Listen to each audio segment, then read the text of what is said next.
Hey everyone, welcome back to the Errant Venture. My name is Steve. Adam is on vacation this week, and we're coming from you. Today is the 5th of July. We decided to take a couple of days off, just enjoy the holiday, enjoy the summer. But Adam decided to go down to Florida, and I can't say I'm not jealous. He gets to go to Galaxy's Edge at Disney and get a lightsaber. One day I'll get myself down there and I'll be able to experience it firsthand. But for right now, I'll have to listen to him brag about it because it just looks awesome. So today what we're going to be talking about is the 10th episode of The Bad Batch just played out. We just saw it the other day, and I don't want to rehash the episode itself, but I want to talk about where the Bad Batch is going to be going forward. What's the future of the team? There are so many ways it can go. There's so many different directions, but I've kind of come down to 3 different directions that the group can go into, or at least that makes sense to me. So in episode 10, which was the episode Common Ground, we learned that, hey, the senators are being forced to bow to the Empire, saying, hey, we're all part of the Empire, let's all get along. And we see that it's not going to plan. So some of the senators are saying, hey, you know what? I'm here for the people. I'm not here for the Empire. The people are who I care about. And we see this on Raxus. While on Raxus, Senator Avi Singh, I probably said that wrong, was arrested for siding with his people, the people who put him in his position, instead of siding with the Empire. And I would imagine we would see that a lot. You learn in the Clone Wars that not all separatists are bad. It's just 2 sides of a coin. These people want this, the Republic wants this, and they're going at it. So he gets arrested for it, and it brings a new mission to Clone Force 99 from Sid to go ahead and rescue him. So we see the rescue attempt, and as you start seeing them talking, you see Sid and Hunter are kind of each episode getting more and more disconnected. Sid sees them as a tool to make her money. They see her as we have to pay her off in order to survive and be able to have more funds to repair our vehicle, for fuel. So they go off and they do the rescue. And really at this point, it's about money. The team does not want to rescue a separatist. They're very much against it. So what we do end up learning is when they return from completing the mission, they see Omega gambling. Kind of funny, kids like 9, beating the crap out of older people in games, and making a lot of money for Sid in the process. And you even see that she's learning a little bit of negotiation. Sid wanted to give her 30%, and she said 60%. We don't learn what they agree upon, but it does mean that more money is coming in. But we learn when the Clone Force 99 gets back to Sid's bar that she has paid off their debt. This means a lot going forward. It means they no longer would have to do jobs for Sid. They can now go somewhere else. They can do other work. They can explore, do whatever, and just not owe anyone any money. The bills are paid. So once again, I see this going in 3 different directions as to where the team goes for now, but also more importantly, where does this season or this series end for Clone Force 99? So, my first thought is that the team is going to get caught by the Empire. It's very possible. You're seeing each episode more and more and more resources being used to track them down. Sometimes you see Crosshair in there, sometimes you don't. In this situation, you just saw them take on all of the Imperial Guard that is stationed on Raxus and break out a very high-level prisoner and get away. You gotta think that they know who's doing it. There's cameras, they're seeing all the stuff going on. They know it is Clone Force 99. So as they start being more and more of a thorn in the Empire's side, I expect that the Empire is going to throw more and more towards it. More powerful people. You might get Vader. This might be a great opportunity at this point. He's still recovering from being made into Vader. This could be a great chance to see what he has, what he can do to test him. Send him out against Clone Force 99 and see how he does. Will he succeed? Will he fail? We don't know, but it could be a great test of strength for him. We could also see the Inquisitors show up.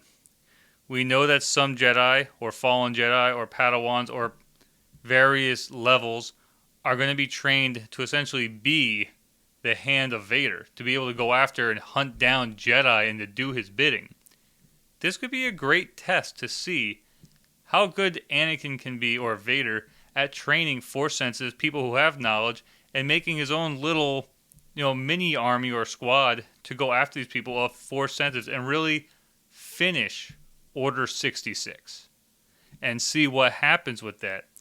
But the one thing you're not going to see is the Empire continuing to spend a lot of time to go after these guys. They want them eliminated. And that's just how you're going to see it, because you see in Rebels, granted, Disney can retcon anything, they can throw anything, they can change the timeline. It wouldn't be the first time things have changed in Star Wars, but there's no mention of the Bad Batch in Rebels. There's a lot that happens between now and then, but there's no mention of them. And who knows, maybe we can get some more episodes of Rebels. It's a key way to get into it. And as well as other series to bridge the gaps. But you don't see any reference to the Bad Batch following this series. So it can be assumed that they don't make it to the end. They fail. Not everyone is perfect. And as we're seeing them continuing to go into battles and battles and battles, they're not doing so great. You see in Raxus, they run, which is fine. That's the whole mission, is to get someone and run. But you see in other things, they're running a lot. They might be getting away. They might be getting little small victories here and there. But compared to how they were against the droids, they just seem a lot less effective. They're not doing great against sentient beings, and it's showing. They're piling up the losses. So when now you're not fighting droids anymore, the Empire's growing, and then you're going to have something they've never felt before. They never had to deal with the potential of fighting Jedi, except for when Order 66 went out. But they never had to deal with someone like Vader, or the Inquisitors, or Sidious if he decides to make a move. And they would not be equipped for this in my mind. So that's just one thing to think of, because then it's like also, what's going to happen to Omega in that situation? And in my opinion, if Bad Batch dies, Clone Force 99 dies, Omega dies. Because the Empire is not going to want to keep her around. They're not going to want to risk someone else coming, getting her DNA, getting the Jango Fett DNA, and perhaps breeding a new army to take them on. They're going to want to get rid of the DNA, they're going to want to eliminate her, and they're going to want nothing to do with it, and to move on. And it shows in the fact that there's not that many clones serving, in A New Hope. There's not that many. It's assumed in books and stuff that they're still there. A handful. You see Rex in Return of the Jedi, retconned, but there's not that many. And you can even see the age that Rex puts on between now and Rebels. So if Bad Batch dies, Omega is going to die too. The second one, or my second thought, is they can join the Rebellion. The Rebellion's starting off, granted right now, it's a group here, it's a group there, it's cells. It's nothing, it doesn't start getting grouped up until Rebels really starts in. But it's possible for them to maybe join a cell. Get some backup. They haven't had backup since the fall of the Republic. They've been on their own. And they can now join a team, they can do missions, and they're going to be still good at doing missions. They're just not as good as they were at doing missions against droids. But they can also train people. They're elite fighting people. They were trained elite. They're commandos. They would do a great job training a new cell or a new army to go up against the Empire. Granted, it would be the start. Train the future trainers. And that could be a great thing to have. But considering that they're still clones, they're aging faster. you're going to want to they're in their prime right now. You're going to want to take advantage of that, whether it's for missions or training. You're going to want to get as much people under them as possible, because you're not going to have that, oh, I've been training people for 30, 40 years type of experience that people get in the real military in the world. So given they're shortened clones, it would be something that would have to take place soon. And once again, we do see Rex in Return of the Jedi retconned, but at that age, he's not going to be training people, running super missions. He doesn't have the Force like Obi-Wan can tap into. So to get the effectiveness, that's what they need. But once again, joining the rebellion, it would get them some backup. It would get them supplies, repairs, a safe place to stay for a little bit. Right now, they're going back and forth, and just having those type of things can lead to just a better experience for them, and they can put their knowledge, their training, and experience into something that is going to benefit the overall good, as well as work towards being rid of the Empire. So, to me, that can be pretty good. And Omega, she would pretty much join them. I don't think she'd be running missions in that situation, but maybe she can get back to being a 9-year-old kid.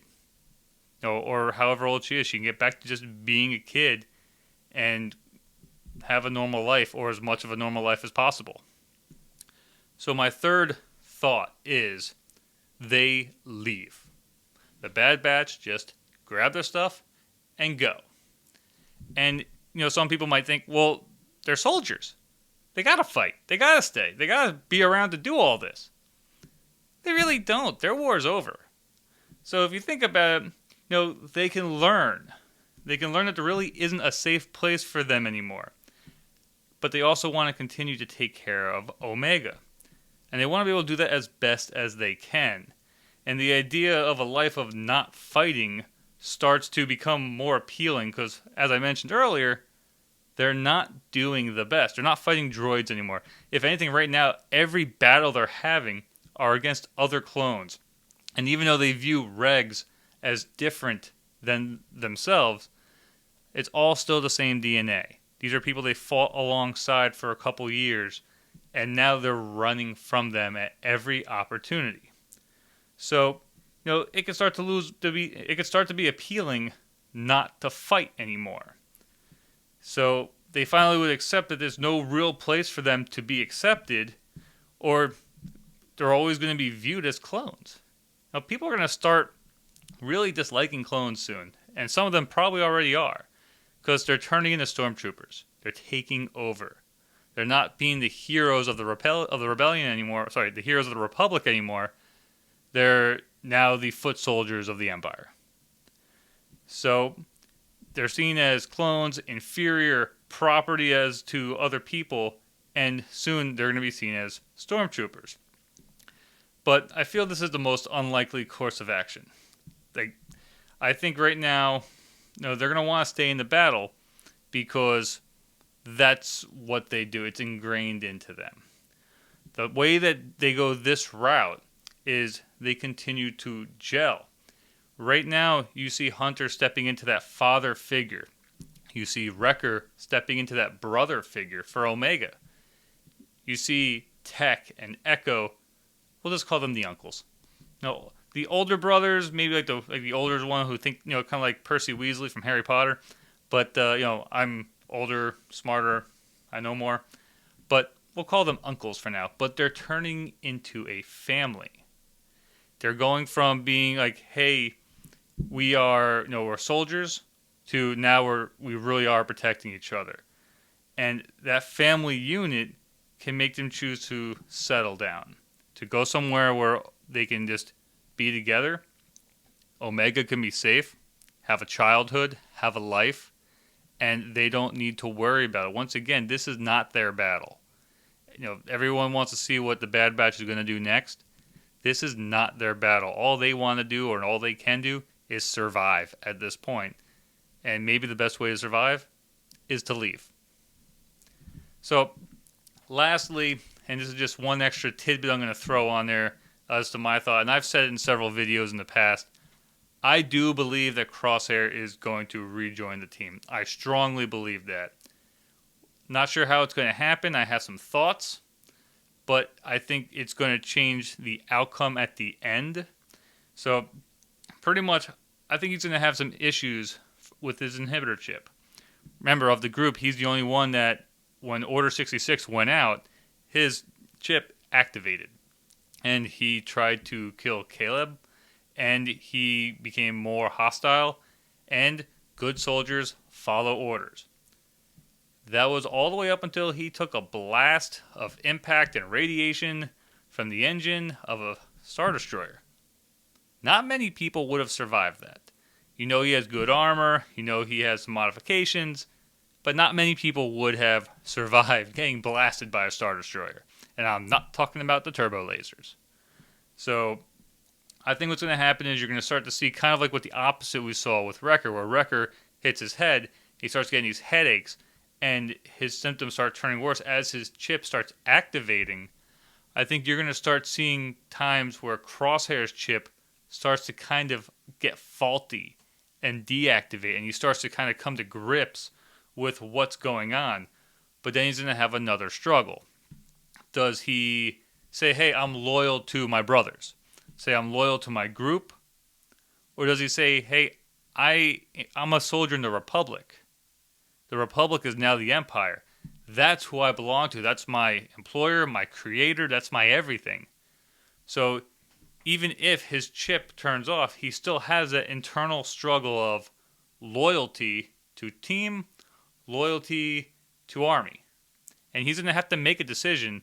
Not to mention, if he chooses the team, he's also going to be on the run. But I think when this decision gets made is going to be at a very critical time. I think he's going to be in a situation where he's there, Clone Force 99's there, someone like Vader is there. Clone Force 99 is about to meet their maker, about to die, about to lose, about to get wiped out.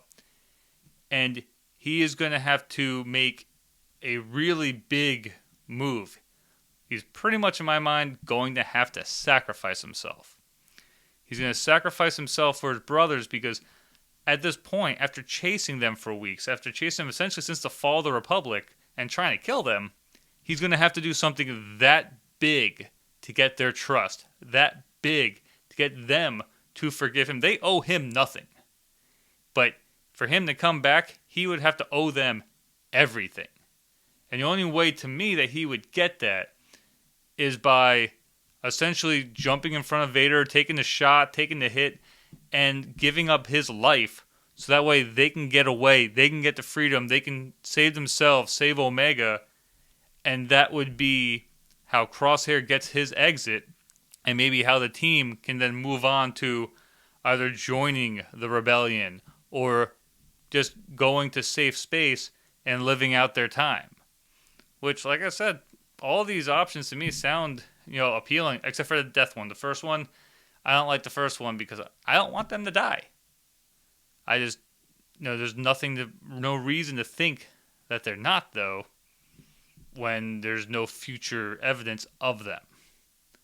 So, once again, these are just 3 future takes of where I think the Bad Batch can be going, how the series or the season might end, and obviously once, if the team does die, there is no second season. It literally is called the Bad Batch. They are the Bad Batch. Without the Bad Batch, you can't have the Bad Batch.